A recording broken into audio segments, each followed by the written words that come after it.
ভেবে দেখুন তো, ধূমকেতুর আঘাতে পৃথিবী ধ্বংস হওয়ার 5 বছর পর যখন আপনি বাংকার থেকে বের হবেন, তখন কেমন হবে সেই পৃথিবী। গ্যারেটি পরিবারও যখন 5 বছর পর বাংকার থেকে বের হলো, তারা দেখলো সাজানো গোছানো পৃথিবী এখন এক ভয়ঙ্কর মরুভূমি, যেখানে মানুষ মানুষের শত্রু। আজ আমরা জানবো গ্রিনল্যান্ড 2 মাইগ্রেশন মুভির সেই লোমহর্ষকর কাহিনী। ভিডিওটি শেষ পর্যন্ত দেখুন, কারণ শেষটা আপনাকে অবাক করে দেবে। Hello everyone, welcome back to my YouTube channel I am explainer Bangla. চ্যানেলটি সাবস্ক্রাইব করে পাশে থাকা বেল আইকনটি প্রেস করে অল নোটিফিকেশন সেট করে দিন, যাতে সমস্ত ভিডিওর আপডেট সবার আগে পেয়ে যান। আগে মুভির শেষে পৃথিবীতে কিছু উল্কা পড়ে, আর তার কারণে পৃথিবীর ধ্বংস হয়ে যেতে শুরু করে। পৃথিবীর অনেক জায়গায় একটার পর একটা অনেকগুলো উল্কা পড়েছিল। এর ফলে গত 5 বছরে পৃথিবীর ওপর রেডিয়েশন অনেক বেড়ে গিয়েছিল। ধীরে ধীরে পৃথিবী ধ্বংস হয়ে চলছিল, আর মানুষ বাইরে শ্বাস নিতে পারছিল না। এখানে জন আর তার পরিবার বাংকারে কয়েকশো মানুষের সঙ্গে বসবাস করছিল, যেখানে 5 বছর থাকার পর তাদের জীবন ধীরে ধীরে স্বাভাবিক হয়ে উঠেছিল। এখন আমরা জনকে দেখি, যিনি বাংকারের বাইরে এসেছেন সব কিছু দেখার জন্য। আর তখনই সে পথে মাটির নিচ থেকে বেরিয়ে আসা লাভা দেখল। তারপর জন সেখানে থেকে সাগরের তীরের কাছে গেল এবং সাগরের তীরে লাইফ বোট দেখতে পেল। ভাবলো হয়তো সাহায্যের জন্য কেউ এসেছে। জন লাইফ বোটগুলো চেক করলো, কিন্তু সবগুলো খালি ছিল। পাশেই একটা শিপ ছিল। তখন জন শিপে উঠল আর ভিতরে মৃত মানুষ দেখতে পেল, যারা রেডিয়েশনের কারণে মারা গিয়েছিল। তখন জন ভিতরে কাজে লাগাতে পারে এমন জিনিস খুঁজতে লাগলো।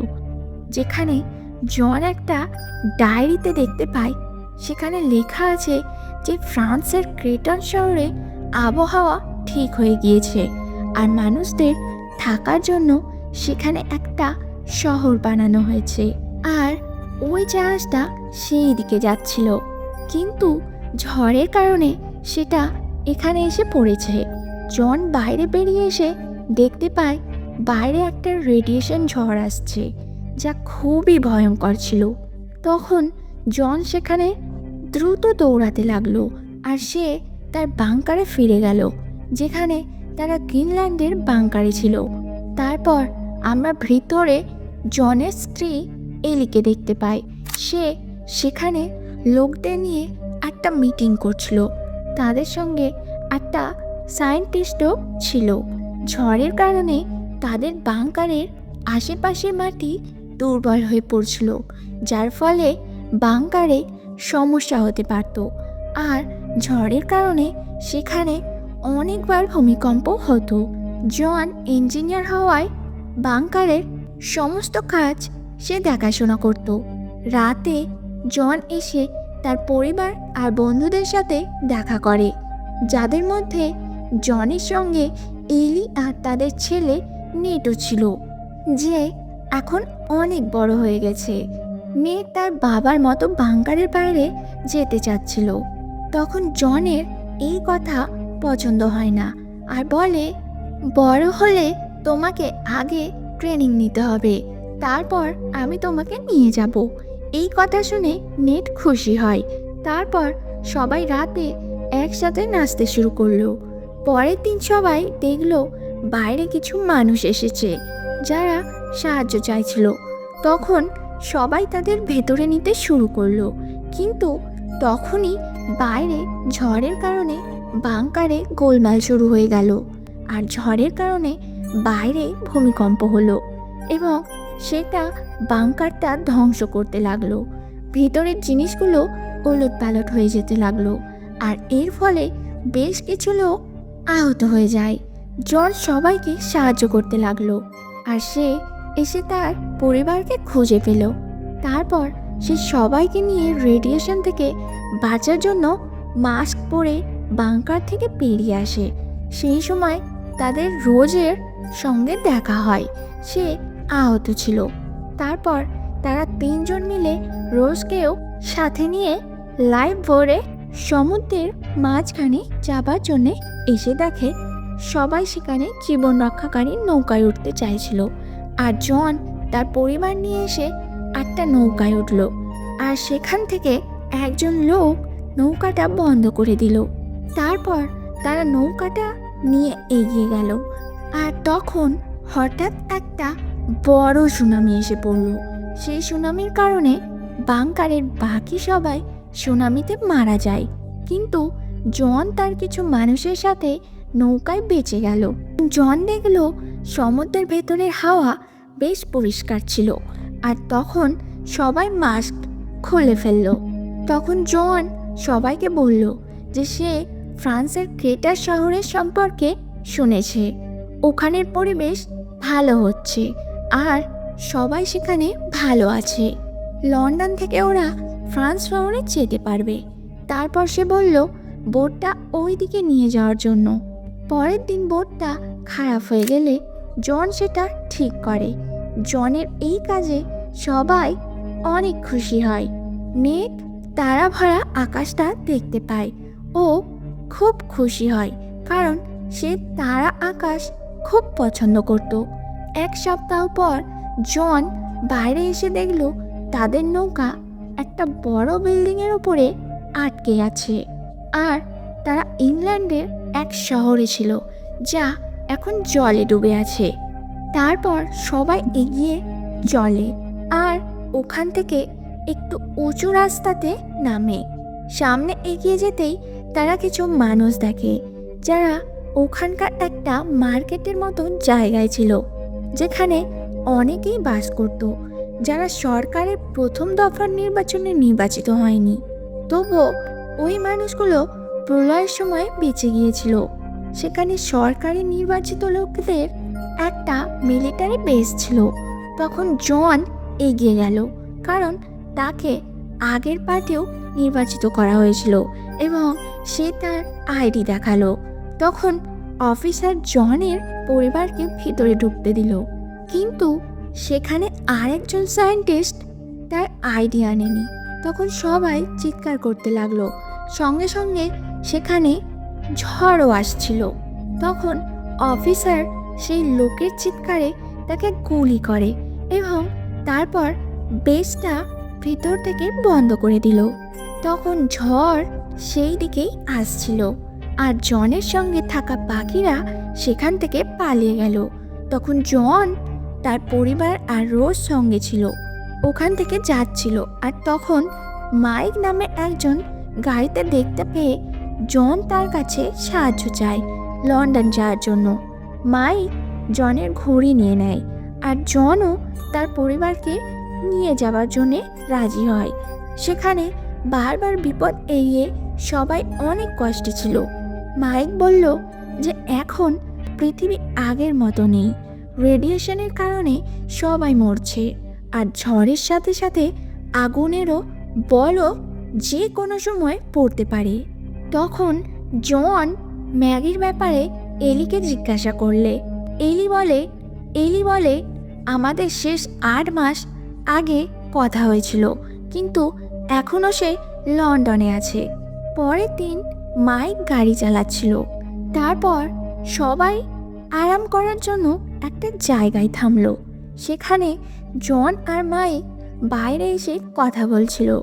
মাইক বলল যে সে 12 বছর আগে লন্ডনে কাজের খোঁজে এসেছিল আর তার পরিবার এখন জীবিত আছে কি না সে সেই আশা হারিয়ে ফেলেছে। তখন জনও নিজের পরিবারের জন্যই ঝুঁকি নিয়েছিল আর কেটারের ব্যাপারে জিজ্ঞাসা করেছিল।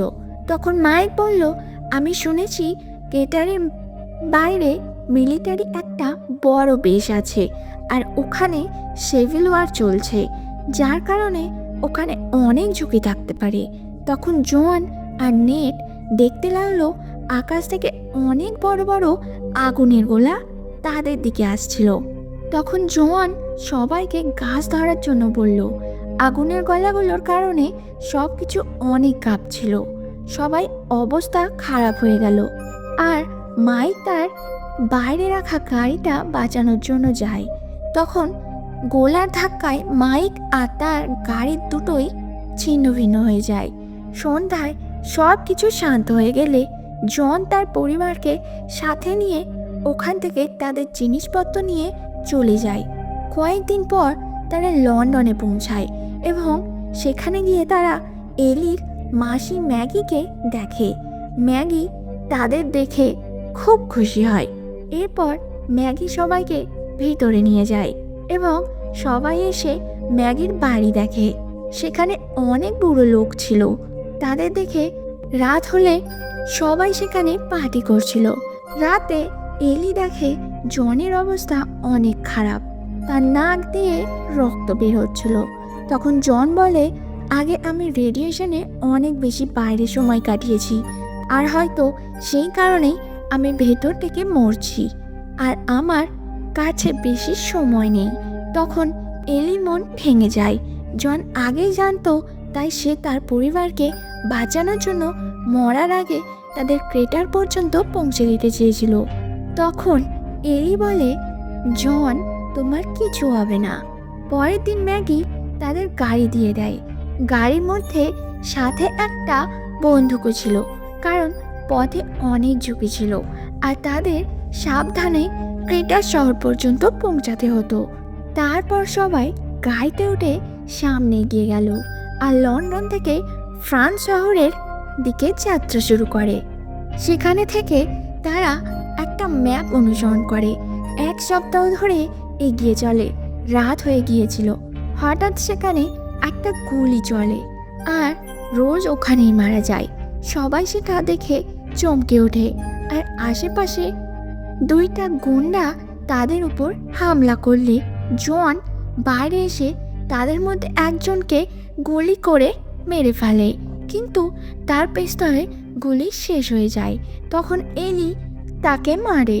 পরের দিন জন রোজকে সেখানে দাফন করে আর তাকে শ্রদ্ধা জানিয়ে গাড়িতে উঠে আবার যাত্রা শুরু করে।